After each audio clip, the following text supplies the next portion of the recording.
I have been studying the dark psychology of toxic relationships for the past 2 years, and what I found out is absolutely terrifying. Because here's something that nobody wants to admit: the reason that you're stuck is not because they won't let you, it's because you're addicted to the chaos. And I'm going to hold your hand while I say this, but if you choose to stay after the first red flags, you're choosing it. So if this video found you, it is time to stop being the victim of a situation that you are consciously participating in. Hi guys, welcome back to my channel. I'm Mine, and I have been stuck in the same cycle for the past few years.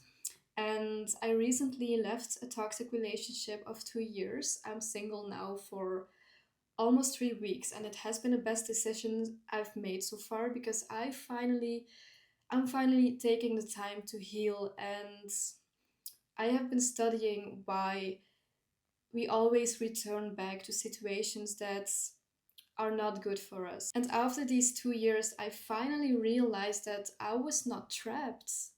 I chose to be there because it felt comfortable. And in this video, I'm going to show you why you're exactly here and the psychology keeping you stuck and how you finally can leave without feeling guilty. But first, let's talk about the addiction nobody wants to name because it feels so uncomfortable. You're actually not addicted to them, you're addicted to the chaos it gives you. Like, really, think about it. When was the last time that you ever felt at peace? When was the last time that you didn't keep analyzing their text, waiting for them to call, checking their location, and wake up and wondering if it's going to be a good or bad day? Like, when was the last time that you just existed without the drama? You can't remember, right? It's because you are addicted to the adrenaline. And honestly, I get it because the highs are so high, the promises, the I cannot live without you is the makeup sex. And the temporary peace, it feels like love, but it's not. It's actually just a relief of someone that you love that stops hurting you. And your brain, it gets hooked on how unpredictable it is. Because when someone is consistently horrible to you, you would leave. And when someone is consistently amazing to you, there is no addiction. That's when you become addicted to it because you don't know which one you are going to get. You don't know if you're going to have the love of your life or just a monster. I can tell you this because I have been addicted to real drugs 5 years ago. I have overdosed and I'm finally clean, but somehow it always returns back in other parts of my life. And the same feeling that I had in this last toxic relationship, it was exactly the same how it felt to stop with drugs. It's horrible and it's addictive. And the people asking you why you cannot leave, they cannot understand because they don't see what it does to your brain, what it does to your body. Leaving is very hard because you got used to the pain, you got used to this whole situation, you got used to him or her. And leaving would mean that you have to heal. It will feel like that you are going in rehab. It will feel like you're dying because your body is not used to being alone and not used to peace. And that's the whole point. You start to organize your whole life around them, around if they're going to text you back or not, if they're going to be good to you or not. Your whole emotional state depends on them. And the worst part, you are convincing yourself that this is passion, but it is not. You're convincing yourself that love is supposed to be hard. You're convincing yourself that you have to fight for love. Also, if it's not destroying you, it is not love, but you're lying to yourself. You are manipulating yourself. So let me tell you something I had to learn the hard way. If you have to change someone into a whole new person to love you, it is not the right one. So stop lying to yourself because you are not in love with them. You are in love with the 3 hours in that whole week that they are not being horrible to you. You are in love with the idea of them. You are in love with their potential. And that person doesn't exist. Alright, so now that you understand the neuroscience behind it, I'm going to break down the 5 psychological reasons why you haven't left yet. And I want you to count how many of these apply to your situation and be honest with yourself. So number 1, you think that you can save them. And I need you to hear this. You cannot love someone into a whole new person. You cannot love someone into their healing. You're out here playing the therapist, cheerleader, and detective all at once. You're analyzing their whole childhood, making excuses for their behavior, convincing yourself that you stay long enough if you love them harder every time that they finally change into the person that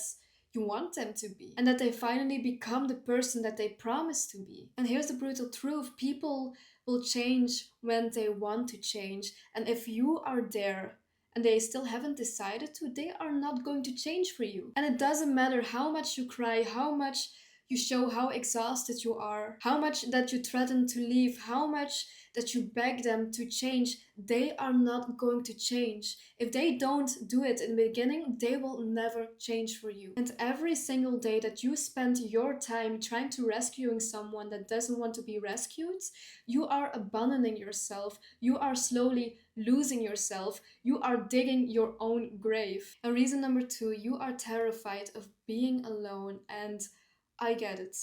I really do. And chaos is loud, chaos is distracting. It keeps you from sitting alone with yourself and facing your mess. But here's what no one tells you about leaving: you're actually not leaving them, you're leaving the person who you were that accepted all those things. You're leaving the version of yourself that thought that you deserved it. And yes, it's going to feel like you're dying, and honestly, you are. The version of you that made excuses, the one that always kept going back and stayed stuck, that version of yourself has to die before you become the person who you were meant to be. And that's terrifying, but it's also necessary. And reason number 3 is hope, because every time that they apologize, every time that they finally cry, and that they finally promise that it will be different, that they are different, your brain releases oxytocin, the bonding hormone. And that's the moment when you think, yes, they finally changed, they finally get it. But patterns don't lie.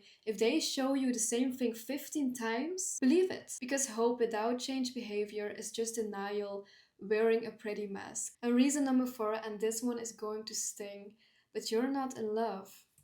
You're just addicted to fixing broken things. Like, think about your childhood. If you grew up in only chaos, if you had parents that didn't give you love, like, really, did you have a parent that was unstable, unpredictable, or emotionally unavailable? Because here's what happens: if you grow up constantly proving yourself, thinking that you should earn love or stability, and that love means fixing someone else's damage, you don't know how to love someone that is whole.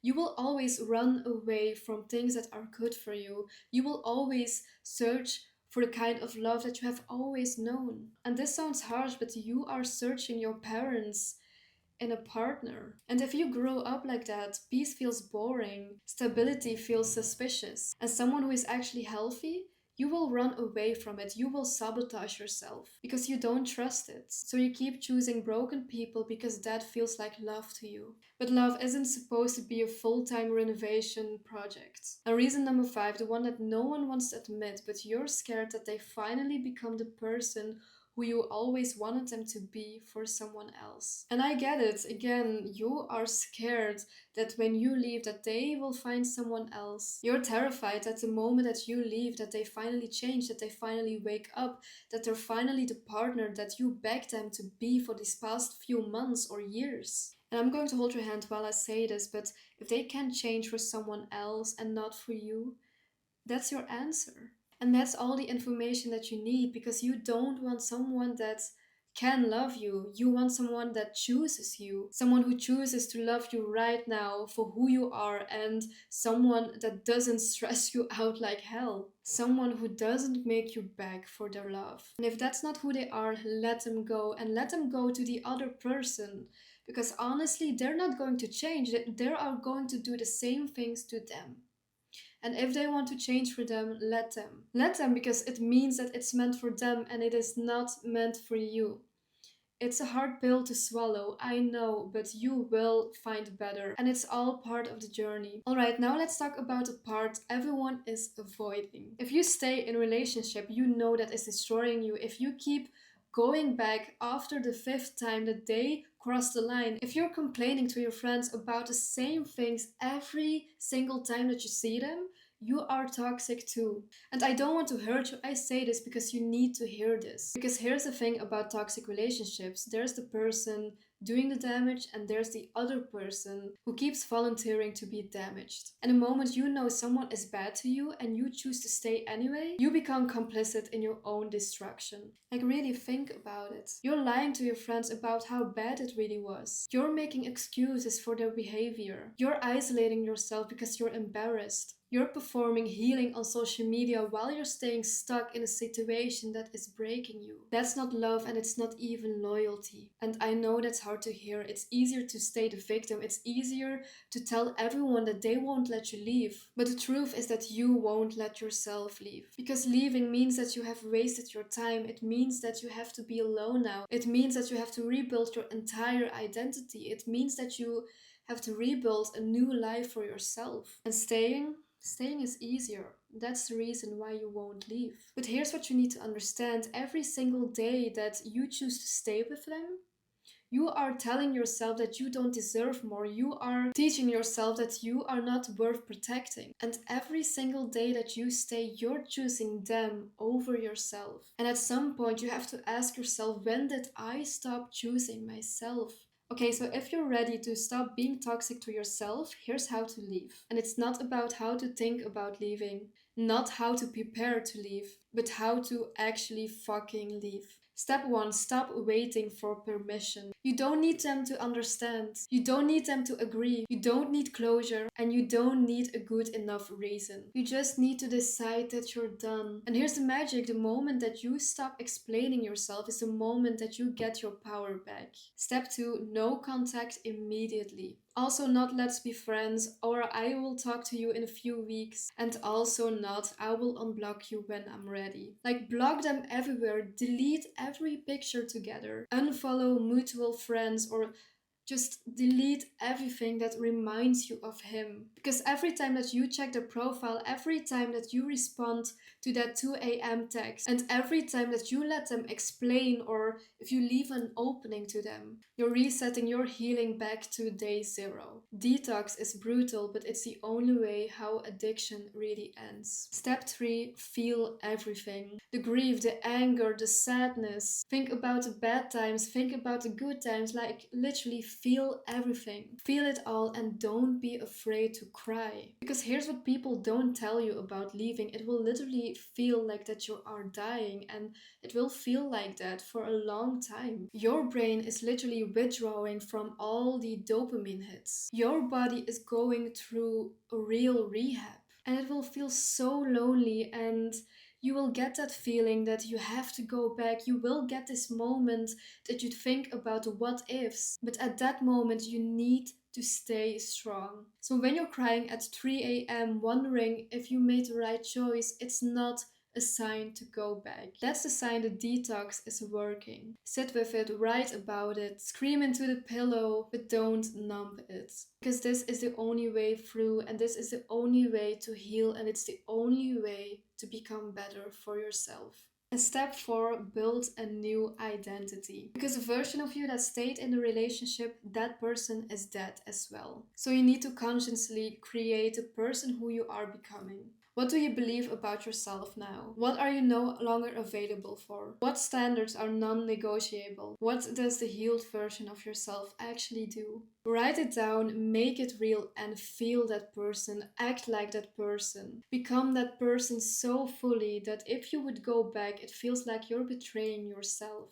Because the goal is not just to leave, it's becoming the person that never would go back to any of these situations anymore. The goal is to become someone better, that you will never go into a relationship like that anymore with another person. Look, I know that this was a lot, and if you have made it so far, you already know what to do. So let me give you the permission. You are allowed to leave even when they're crying, even when they're threatening you, even when everyone thinks that you're making a mistake, even if you still love them. You are allowed to choose choose yourself, you are allowed to admit that this isn't working. You're allowed to walk away from any situation that costs you your peace, your sanity, and your self-respect, even when you're the one who begged them to stay first. And yes, the healed version of yourself might look meaner. She might have boundaries that feels harsh. She might walk away without explaining. She might choose herself in ways that makes other people uncomfortable. But that's not mean, that's just how self-respect looks like if you have never seen it before. So if this video found you,